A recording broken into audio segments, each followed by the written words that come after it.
A new report has revealed the average price of a newly marketed home decreased by £4,000 in November. Well, research from Rightmove also says that first-time buyer sector is continuing to be the worst affected. Well, let's talk to property expert Russell Quirk. Morning to you. Good morning. What's this all mean, then?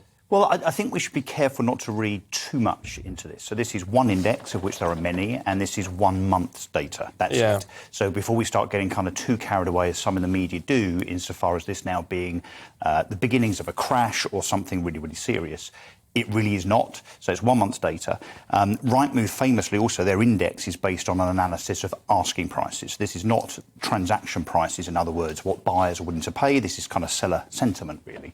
And actually, in the Rightmove report, it also says that this is kind of seasonal norm, really. So when we get sellers listing at this time of the year normally, going into kind of end of the year, December, winter months and so on, actually, in all of the years before the pandemic, November house prices always reduce. So and it follows on from the mini-budget, which threw the market into some sort of chaos anyway. Yeah, but that's interesting because, of course, the big consequence of that was the effect that that had then on things like gilt yields and swap rates, which then dictate what happens with fixed-rate mortgages.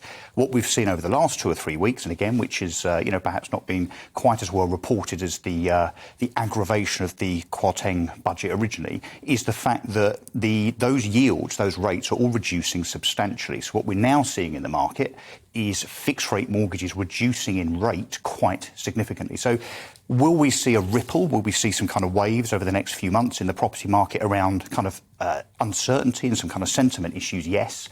Will we see big price falls and a kind of an Armageddon-type effect in the property market in 2023?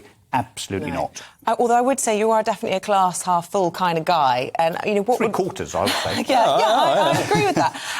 What would be the point and the incentive of Rightmove to be putting it out there that there was a, you're sort of questioning there's 1 month's data, but they don't want to see a bubble either. No, I mean, of course, the reason, no disrespect to Rightmove, they put this out in the first place is because it's great PR. They compile this report and have done for several years, based on grabbing a few headlines, and guess what? It's worked. Here we are. We're talking about it. I guess what I'm saying is that we shouldn't look at this just in isolation, and we definitely need to look at what are otherwise seasonal norms. Would you be advising people to sell at the moment, or would you be advising them to weather what you were calling this ripple effect and leave it a few months because, let things settle? Honestly, seasonally, I would never advise someone to go into the market in kind of late November, December, because, of course, it quietens down naturally anyway.